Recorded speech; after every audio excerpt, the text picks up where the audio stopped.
अस्सलाम वालेकुम क्लास बच्चों, आज मैंने आप लोगों को कार्डिनल नंबर से रिलेटेड कुछ एग्जांपल्स करवानी है, कुछ रिजल्ट्स बताने हैं कि आपके पास कार्डिनल नंबर में कैसे आप डिफरेंट एलिमेंट्स की डिफरेंट सेट्स की कार्डिनलिटी निकालते हो और उससे रिलेटेड कैसे उसे सॉल्व करते हो। अब सबसे पहले देखें, कार्डिनल नंबर का टॉपिक यहाँ से स्टार्ट हो रहा है। कल लास्ट लेक्चर में मैंने आप लोगों को कुछ ओवरव्यू दिया था कार्डिनल नंबर का। यहाँ पे कुछ चीज़ें तो बच्चों प्रीवियस लेक्चर वाली लिखी हुई हैं। देखिए, कार्डिनल नंबर में सबसे पहले इसकी कार्डिनलिटी भी कहते हैं। मैंने आपको कल भी बताया था कि कैंटर ने इंट्रोड्यूस किया था ये सिंबल, जिसे आप लोग अल्फा नल पढ़ते हो या अल्फा नॉट कहते हो। ठीक है, इसके दोनों में या इसे अल्फा नल पढ़ते हैं या अल्फा नॉट कहते हो। और बेसिकली ये एक इनफाइनाइट नंबर है, ये फाइनाइट नंबर नहीं है। ठीक है, आपको मैंने बताया था अगर आपने किसी सेट की कार्डिनलिटी निकालनी है, अगर तो वो सेट फाइनाइट है और उसके अंदर n नंबर ऑफ एलिमेंट है, तो आपको होगी कि उसकी कार्डिनलिटी यानी टोटल नंबर ऑफ एलिमेंट्स उसकी कार्डिनलिटी होती है, तो उसकी कार्डिनलिटी n आ जाएगी। और आपको मैंने बताया था अगर कोई भी सेट आपके पास नेचुरल नंबर है या नेचुरल नंबर के इक्विवेलेंट आ रहा है, तो मैंने आपको कहा था जब भी नेचुरल नंबर या उसकी इक्विवेलेंट कोई सेट आएगा उसकी कार्डिनलिटी आपके पास अल्फा नल होगी। और मैंने आपको बताया था अगर आपके पास रियल नंबर्स हैं या आपके पास रियल नंबर का कोई सबसेट आ जाता है या कोई इंटरवल आ जाता है, 0-1 इंटरवल, ए बी या कोई भी किसी किस्म का इंटरवल आ जाता है, उन सब की कार्डिनलिटी आपके पास ये होगी, जिसको मैंने बताया था पावर ऑफ कंटिनम भी कहते हैं या सिंपल कंटिनम भी कहते हैं। अब जहाँ जहाँ पे अल्फा नॉट यूज़ होगा, ये सिंबल यूज़ होगा, मैं अल्फा नॉट इसे बोलूँगी, जहाँ सी यूज़ होगा उसको मैं कंटिनम बोलूँगी। अब उसके बाद ये रिजल्ट था, ये मैंने आपको कल ये कुछ बच्चों पॉइंट्स इसमें से बताए हुए हैं। रिजल्ट में कल भी बताया था कि दो सेट अगर आपके पास सेम कार्डिनलिटी रखते हैं, कब रखेंगे? अगर वो इक्विवेलेंट है। यानी कि आप अदर वर्ड्स में ये कह सकते हो अगर दो सेट आपस में इक्विवेलेंट है, इसका मतलब ये जो पहले की कार्डिनलिटी है, जितने नंबर ऑफ एलिमेंट फर्स्ट के हैं वही सेकंड के होंगे। फॉर एग्जाम्पल देखिए, मैंने कोई से दो इंटरवल लिख दिए, एक ए बी इंटरवल क्लोज लिख दिया है और एक ए सेमी ओपन और सेमी क्लोज्ड इंटरवल लिख दिया है। अब इन दोनों के दरमियान बच्चों बाइजेक्शन एग्जिस्ट करती है। ठीक है, अगर इन दोनों के दरमियान बाइजेक्शन एग्जिस्ट करती है मतलब दोनों इक्विवेलेंट हैं, और अगर दोनों इक्विवेलेंट है इसका मतलब ये दोनों की कार्डिनलिटी सेम होगी।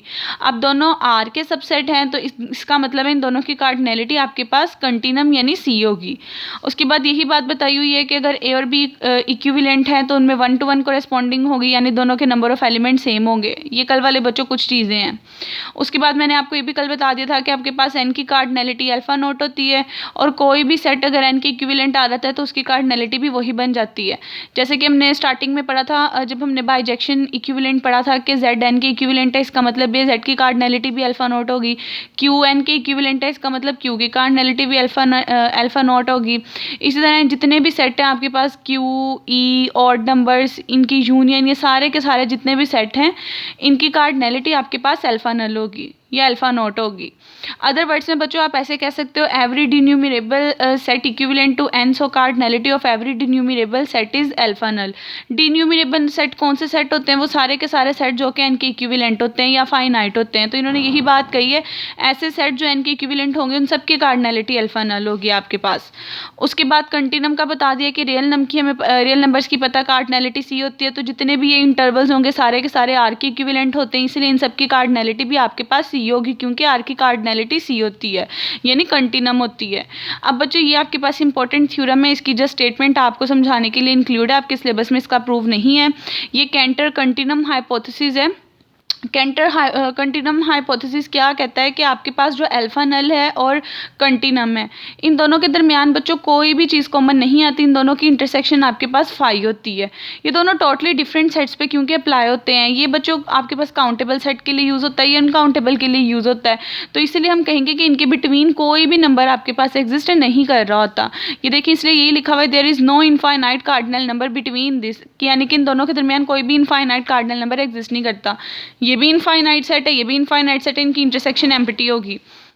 देखिए, उन्होंने इस चीज़ को थोड़ा एक्सटेंड करके लिख दिया है कि अगर देखिए आपके पास कोई रियल नंबर है, आपको पता है रियल नंबर के दो तरह के सबसेट होते हैं, या तो फाइनाइट होगा या इनफाइनाइट होगा। अगर तो फाइनाइट होगा तो जितने उसके अंदर नंबर ऑफ एलिमेंट आ रहे होंगे वो उसकी उतनी कार्डिनलिटी होगी। अगर इनफाइनाइट होगा, इनफाइनाइट में भी दो केसेस होते हैं, या तो वो डिन्यूमरेबल होता है या वो अनकाउंटेबल होता है। अगर तो डिन्यूमरेबल होगा उस टाइप के एलिमेंट की कार्डिनलिटी अल्फा नल होगी, और अगर अनकाउंटेबल तो होगा तो उसकी कार्डिनलिटी आपके पास सी होगी। बेसिकली सारा काम आर पे, ये आर के डिफरेंट सबसेट्स बनाए हुए हैं। उसके बाद यही बात उन्होंने वर्ड्स की फॉर्म में लिख दी है कि अगर कोई इनफाइनाइट सेट है तो उसकी कार्डिनलिटी, अच्छा बच्चों ये एमसीक्यूज के लिए इंपॉर्टेंट लाइन है, इनफाइनाइट सेट की कार्डिनैलिटी अल्फा नल भी हो सकती है, इनफाइनाइट सेल की कार्डिनैलिटी सी भी हो सकती है। वो डिपेंड करता है इस कंडीशन के ऊपर। अगर डीन्यूमरेबल की कंडीशन है तो अल्फा नल है, अगर अनकाउंटेबल की है तो सी है। लेकिन अगर एमसीक्यूज में पूछा जाए कि इनफाइनाइट सबसेट की कार्डिनैलिटी क्या होती है और ये दोनों कंडीशन ना डिफाइन की जाएँ तो आप कह सकते हो अल्फा नल भी हो सकती है और सी भी हो सकती है।